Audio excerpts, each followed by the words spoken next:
नमस्कार, मैं चिताली पाटिल और आप देख रहे हैं पीके टाइम्स। राजस्थान के अंता विधानसभा सीट का उपचुनाव अब त्रिकोणीय हो गया है। एक और कांग्रेस ने अपने पुराने चेहरों में भरोसा जताते हुए प्रमोद जैन भाया को लगातार 5वीं बार टिकट दिया है, तो दूसरी ओर कांग्रेस के ही बागी नेता नरेश मीणा ने निर्दलीय उम्मीदवार के रूप में मैदान में उतरकर मुकाबले को दिलचस्प बना दिया है। वही भारतीय जनता पार्टी अब तक अपने प्रत्याशी की घोषणा नहीं कर पाई है और नाम को लेकर मंथन जारी है। नामांकन दाखिल करने की अंतिम तिथि 21 अक्टूबर है, जबकि मतदान 11 नवंबर को होगा।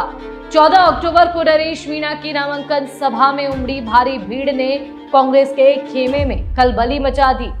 नरेश के समर्थन में पूर्व मंत्री राजेंद्र गुड्डा मंच पर नजर आए, जिन्होंने कांग्रेस प्रत्याशी प्रमोद जैन भाया पर भ्रष्टाचार के गंभीर आरोप लगाते हुए कहा, भाया रे भाया खूब माल खाया, पहाड़ को खाया, पत्थरों को भी खाया, बालू रेत को खाया। गुड़ा ने दावा किया कि कांग्रेस के दिवंगत विधायक भरत सिंह का आशीर्वाद भी नरेश मीणा के साथ है। मीणा समाज के लगभग 40,000 वोटों का बड़ा आधार होने के कारण नरेश की सक्रियता कांग्रेस के लिए सिरदर्द बन गई है। उसके जवाब में कांग्रेस ने आज अपनी पूरी ताकत झोंक दी। प्रमोद जैन भाया की नामांकन रैली में पूर्व मुख्यमंत्री अशोक गहलोत, पूर्व डिप्टी सीएम सचिन पायलट, प्रदेश अध्यक्ष गोविंद सिंह डोटासरा, प्रदेश प्रभारी सुखजिंदर सिंह रंधावा, नेता प्रतिपक्ष टीकाराम जूली, कांग्रेस सांसद उमेदराम बेनीवाल और मुरारी लाल मीणा सहित कई दिग्गज नेता मंच पर मौजूद रहे। कांग्रेस के भीतर ये भी चर्चा है कि भाया के नाम पर गहलोत और पायलट दोनों खेमों में सहमति रही, जिससे पार्टी ने अंदरूनी एकजुटता का संदेश देने की कोशिश की।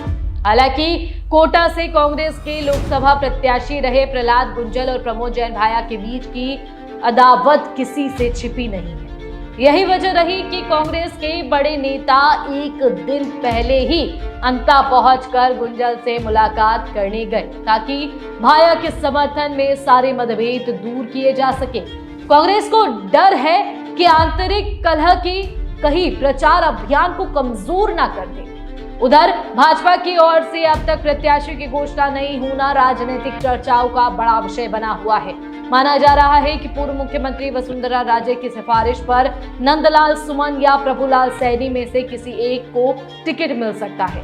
दोनों ही नाम जातीय समीकरणों और स्थानीय राजनीतिक प्रभाव के लिहाज से अहम माने जा रहे हैं। अंता क्षेत्र में माली समुदाय के करीब 43,000 वोट है, जबकि मीणा समुदाय की संख्या भी लगभग इतनी ही है। यही जातीय समीकरण तय करेंगे कि इस बार की बाजी किसके हाथ लगती है। नरेश मीणा का कांग्रेस से मोह भंग नया नहीं है। इसी वर्ष जनवरी में हुए देवली उनियारा उपचुनाव में उन्होंने कांग्रेस की जमानत जब्त करवा दी थी।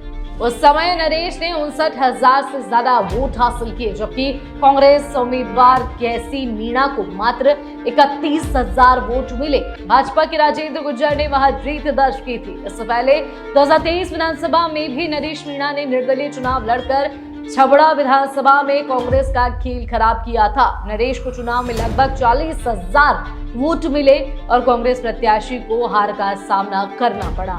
नरेश का कहना है कि कांग्रेस हर बार उन्हें दरकिनार करती रही है, इसलिए इस बार वे अंता में पार्टी को सबक सिखाएंगे। कुल मिलाकर अंता की लड़ाई अब दो दलों से आगे बढ़कर तीसरी ताकत के उभार की कहानी बन चुकी है।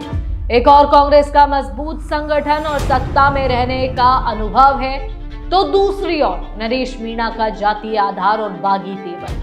भाजपा इस समय प्रत्याशी चयन की गुत्थी सुलझाने में जुटी है, लेकिन उसके लिए यह मुकाबला आसान नहीं होगा। जैसा कि अशोक गहलोत ने मीडिया के सवाल पर चुटकी लेते हुए कहा, अब बीजेपी का कैंडिडेट मैं घोषित करूं क्या? हमारा उम्मीदवार तो दमखम के साथ मैदान में उतर चुका है। अतः उपचुनाव की यह लड़ाई केवल एक सीट की नहीं, बल्कि राजस्थान की बदलती राजनीतिक बयार की झलक है। यह उपचुनाव तय करेगा कि जनता पुराने चेहरों पर भरोसा जताती है, बागियों को मौका देती है, या फिर भाजपा नए समीकरण बनाकर वापसी करती है। 21 अक्टूबर के बाद नामांकन की तस्वीर साफ होगी, लेकिन अभी से यह तय है कि अंता में मुकाबला गर्म है, दिलचस्प है और पूरी तरह अप्रत्याशित मोड़ लेने वाला है। इस पर आपका क्या कहना है, कमेंट करके जरूर बताएं। देखते रहिए पीके टाइम्स। नमस्कार। मरुधरा से खुद को जोड़ने के लिए सब्सक्राइब करें और बने रहें पीके टाइम्स के साथ।